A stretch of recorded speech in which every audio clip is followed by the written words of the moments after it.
அடைகின்றனர். அப்படி தன்னையே அர்ப்பணித்தவர் தான் மீராபாய். இவர் ராஜஸ்தானில் உள்ள சௌகரி என்ற கிராமத்தில் பிறந்தார். இவர் ஜோத்பூரை ஆண்ட ரத்தன் சிங்கின் மகள் ஆவார். அவர் தன்னுடைய சிறு வயதிலேயே கிருஷ்ணனின் மீது தீராத காதல் கொண்டிருந்தார். அவரை நோக்கி இசைப்பதும் பாட்டு பாடுவதையுமே தன்னுடைய வாழ்நாள் முழுவதும் செய்து வந்தார்.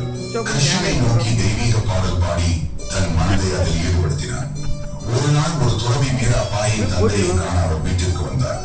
அந்த துறவி மீராபாய்க்காக ஒரு கிருஷ்ணர் சிலையை பரிசாக கொடுத்து சென்றார். அவரது தந்தை அதை மீராவிடம் கொடுத்த போது அவர் மிகவும் சந்தோஷம் அடைந்தார். தன் கிருஷ்ணன் தன்னை காண வந்ததாக நினைத்து சந்தோஷம் அடைந்தார். இந்த நிகழ்வும் மீராவின் மனதில் கிருஷ்ணர் இடம்பெற காரணமாக அமைந்தது. ஆனால் குடும்பத்தின் வற்புறுத்தலின் பேரில் 1514 தன்னுடைய 18 வயதில் சுய விருப்பமின்றி போஜராஜன் எனும் சித்தோருடைய இளவரசனுக்கு மனமுடித்துக் கொடுக்கப்பட்டார். அவளுக்கு திருமணமானாலும் மாலையில் கிருஷ்ணனை வழிபடுவதும் அவரை நோக்கி மனதார பாடுவது மட்டுமே தன் உலகமாக கொண்டிருந்தார். ஆனால் அவர் இப்படி உலகமே மறந்து இருப்பது அவருடைய கணவருக்கும் அத்தைக்கும் பிடிக்கவில்லை. அவள் கிருஷ்ணன் மீது வைத்திருந்த காதலை யாராலும் அசைக்க முடியவில்லை. இதனால் மீராபாயை கொல்லுவதற்கு அவரது மாமியாரால் திட்டம் தீட்டப்பட்டது. பல முறை கொலை முயற்சிகள் செய்யப்பட்டன. கிருஷ்ணனுக்கு படைத்த நெய்வேத்தியத்தில் நஞ்சு, மீராவின் படுக்கையில் இரும்பு முட்கள் என்று எத்தனையோ முயற்சிகள். ஆனால் எல்லாம் கடவுள் கிருஷ்ணனின் அருளால் மறைந்தது. ஒவ்வொரு முறையும் மீராவை காப்பாற்றிவிட்டார் கிருஷ்ணன். மீராபாய் தன் இறுதி காலத்தில் குஜராத்தின் துவாரகைக்கு வந்தடைந்தார். அங்கு கோயில் கொண்ட துவாரகதீசன் கண்ணன் முன்பு பாடிக்கொண்டிருக்கும் போதே அனைவரின் கண்ணெதிரிலேயே இறைவனோடு கலந்து மாயமானார். இவரின் காதல் பரிசுத்தமானது என்று இந்து மதம் இன்றளவும் புகழ்ந்து வருகிறது.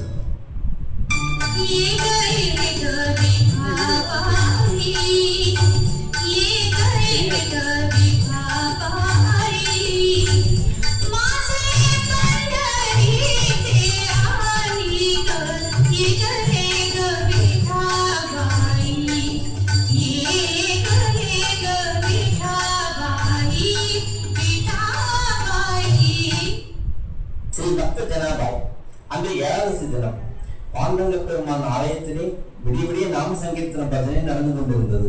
இந்த நிலையில் ஜனாபாய்க்கு பெற்றோர்களுடன் ஊர் செல்வதற்கு மனம் வரவில்லை. பாண்டரங்கன் சேவையை காண வந்திருந்த ஸ்ரீ நாமதேவர் சுவாமிகள் குழந்தை ஸ்ரீ ஜனாவை தமது இல்லத்தில் வைத்துக் கொள்வதாக அவரது பெற்றோரிடம் கூறிவிட்டு தம்மோடு அழைத்துக் கொண்டு சென்றனர். விரைவில் ஜனாபாய் மங்கை பருவம் அடைந்தார். பருவம் வந்ததும் வீட்டு வேலைகள் அனைத்தும் செய்யலானார். ஒரு நாள் ஸ்ரீ ஜனா சற்றும் கவலைப்படாமல் திருக்கல்லில் கோதுமை போட்டு அரைக்கத் தொடங்கினார். பாண்டரங்கன் ஒரு சிறுவனார் அவரிடம் வந்து, ஸ்ரீஜனா, என் பெயர் விட்டோபா, நான் பாண்டரங்கன் ஆலயத்தில் தான் வசிக்கிறேன். உன்னை எனக்கு நன்றாக தெரியும். உனக்காக நான் திருக்கலை சுற்றுகிறேன். நீ எனக்காக அற்புதமாக பாண்டரங்கன் கீர்த்தனையை பாடு, நான் கேட்டுக்கொண்டே இருக்கிறேன் என்றார். உயிர்ந்தவற்றையெல்லாம் கவனித்துக் கொண்டிருந்த குணாபாய், ஸ்ரீஜனா யாருடனேயோ பாடி மகிழ்ந்து கொண்டிருக்கிறாள் என்று எண்ணி போதும் கைமாக கோபத்துடன் வந்து அவரை அடித்தார். குணாவின் கூச்சலை கேட்டு ஸ்ரீ நாமதேவர் விழுந்து ஓடி வந்தார். அவரது கண்களுக்கு எம்பெருமானின் திருத்தோட்ட பொழுது தெரிந்தது. சாஷ்டாங்கமாக விழுந்து வணங்கினார். எம்பெருமான் தனது நவரத்ன மணிமாலையிலும் பட்டு பீதாம்பரத்தையும் ஸ்ரீ ஜனாவின் படுக்கையில் போட்டுவிட்டு அவரது கண்கள் துணியை தனக்கு விருப்பமான பட்டாடையை கொண்டு மறைந்திருந்தார். மறுநாள் திருக்கோவிலே அர்ச்சகர்கள் எம்பெருமானின் திருமேனியில் ஜனாபாயின் கண்கள் துணியை கண்டு நவரத்ன மணிமாலையை காணாமல் மனம் குழம்பினர். காவலர் ஸ்ரீ நாமதேவன் இல்லத்திற்கு வந்தனர். நகையும் கையுமா நிற்கும் ஸ்ரீ ஜனாவை கைது செய்தனர். காவலர்கள் ஸ்ரீ ஜனாவை அழைத்துக் கொண்டு கருவளம் இருக்கும் இடத்திற்கு சென்றனர். ஸ்ரீ ஜனா கருவளத்தடையை பார்த்ததும் அது எதுவும் சாமலானது. இந்த அற்புதத்தை கண்டு அனைவரும் அதிசயித்தனர். அப்பொழுது விண்வெளியே ஒரு அசரீரி கேட்டது. எனது பரம பக்தையான ஸ்ரீ ஜனாவின் பக்தியை பார்வையுள்ளோர் உணர வேண்டும் என்பதற்காகத்தான் இப்படி ஒரு திருவிளையாடலை நாம் புரிந்தோம். ஸ்ரீ ஜனாபாயின் கண்களுக்கு மட்டுமே எம்பெருமான் திரு அருட்காட்சி கொடுத்தார். மற்றவர்களுக்கு அசூயை மட்டும்தான் கேட்டது. ஸ்ரீ ஜனாபாய் நிலத்தில் விழுந்து பாண்டவனை பன்முறை சேவித்தார். இவ்வாறு பக்தி பாமாலை தொடுத்து பாமனை பாடுகின்ற ஸ்ரீ பக்த ஜனாபாய் இன்றும் அந்த பேரானந்த கிருதிகளால் நம்முடன் வாழ்ந்து வருகிறார்.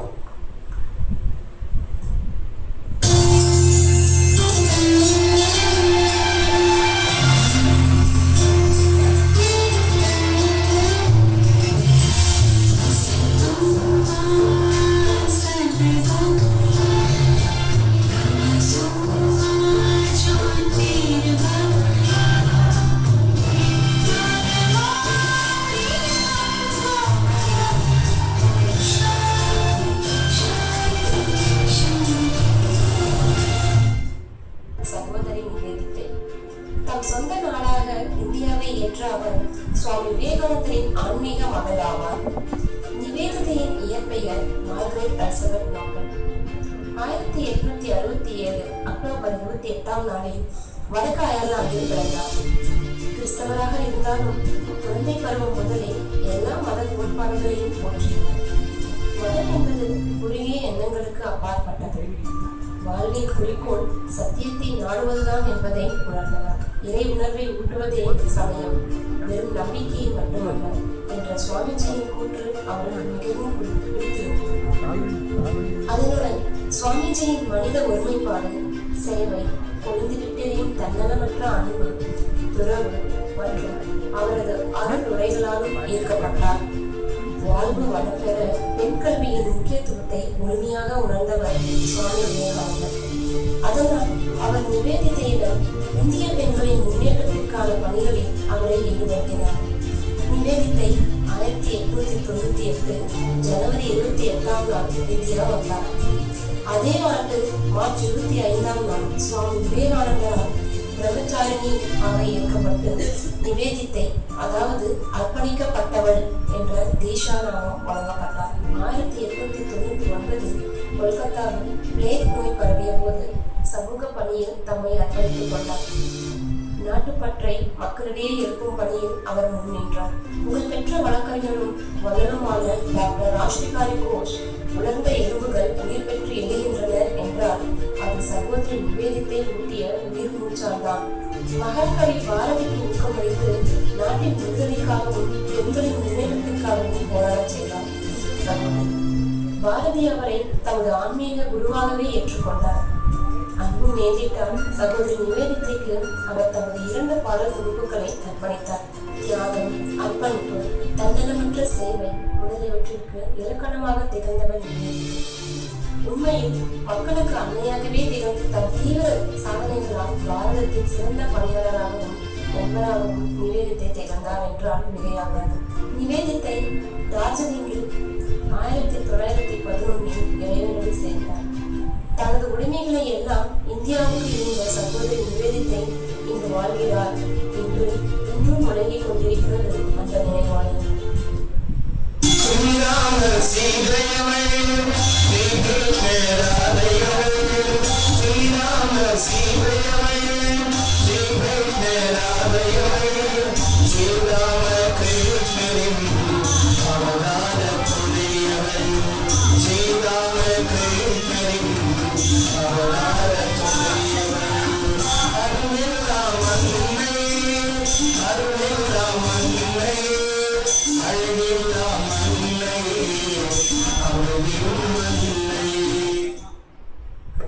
அன்னை சாரதா தேவி.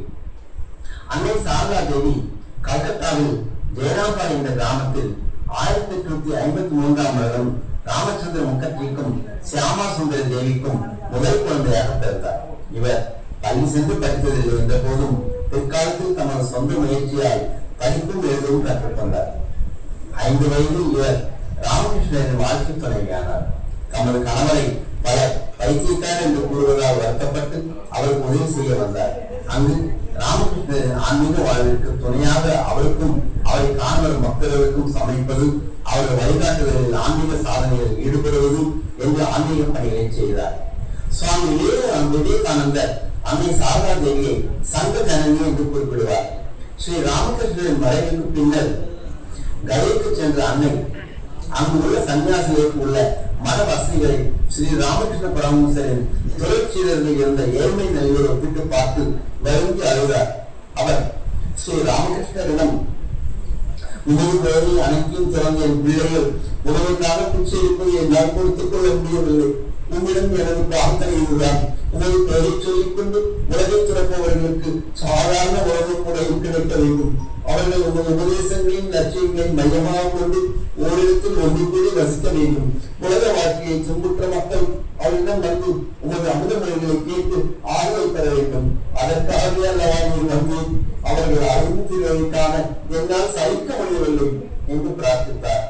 இவ்வாறு தனது பிரார்த்தனை மூலம் ராமகிருஷ்ண இயக்கத்திற்கு முதல் நிலையிட்டார். அதனாலேயே சங்க ஜனனி இயக்கத்தை தோற்றுவித்தவர் என்று போற்றப்படுகிறார். அன்னை சாரதா தேவி பெண் கல்வியை ஊக்குவித்தார்.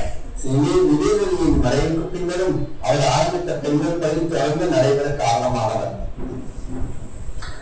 1919 அவள் உடல் ஆரோக்கியம் குன்றியது. அவள் நோய் கடுமையான காலாசார் என்ற காய்ச்சல் என்று கல்கத்தாவில் கண்டுபிடிக்கப்பட்டது.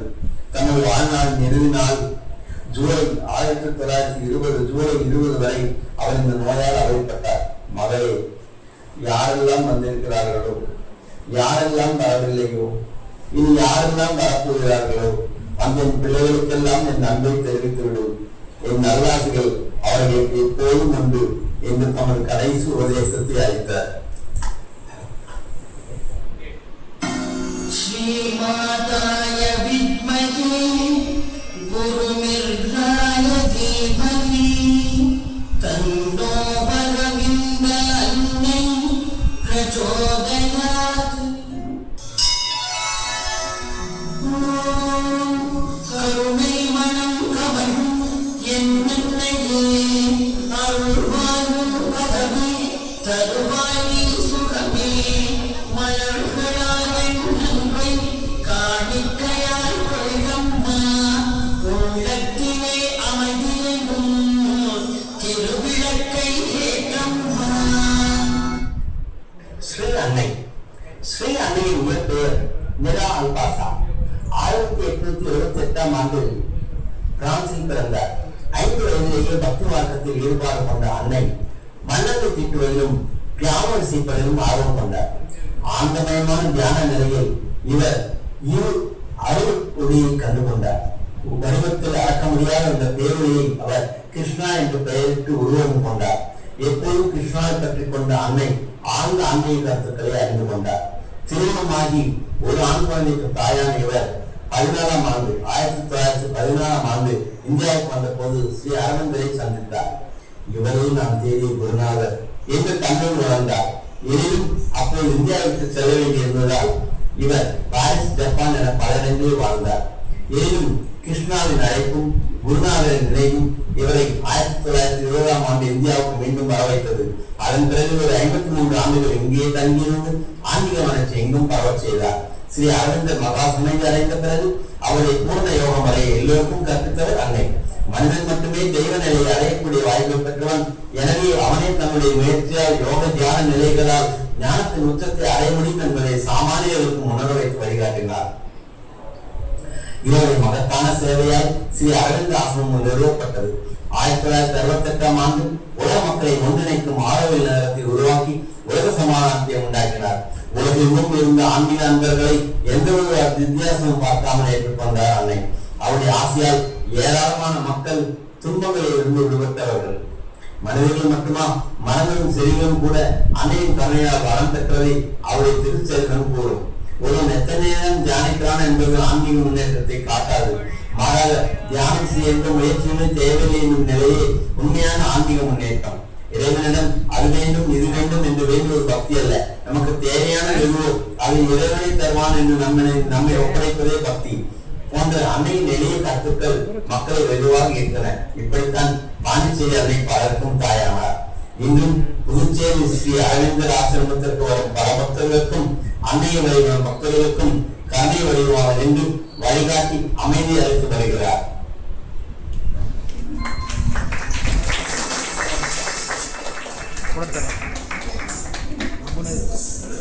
போட்டோ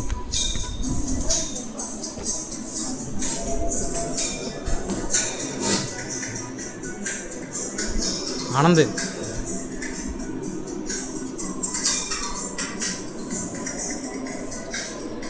போட்டோ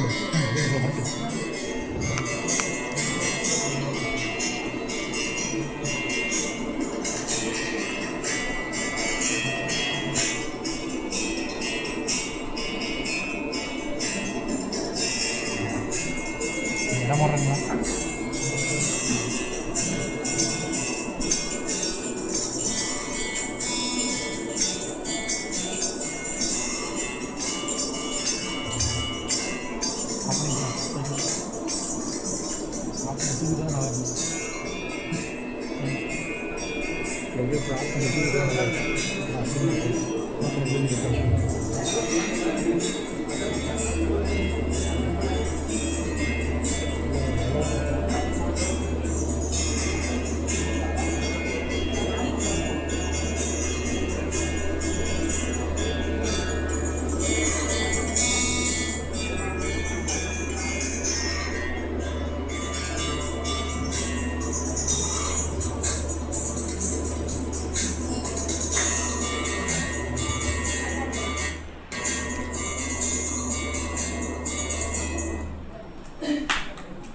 பெண்கள் என்றால் பொறுமை, நன்மை, தன்மை என்பது உண்மை.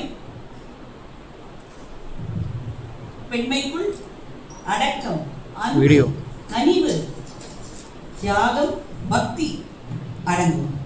நமது பாரத தேசத்தில் எத்தனையோ பெண்மணிகள், தெய்வீக பெண்மணிகள் இருந்திருக்கிறார்கள், இன்றும் உள்ளார்கள். அவர்களில் சிலரை தேர்ந்தெடுத்து அவர்களுக்கு மரியாதை செலுத்தும் வகையில் இக்காட்சியை அளித்துள்ளோம். இந்த சர்வதேச மகளிர் தினத்தில் அவர்களுக்கு எங்கள் பணிவான சமர்ப்பணம்.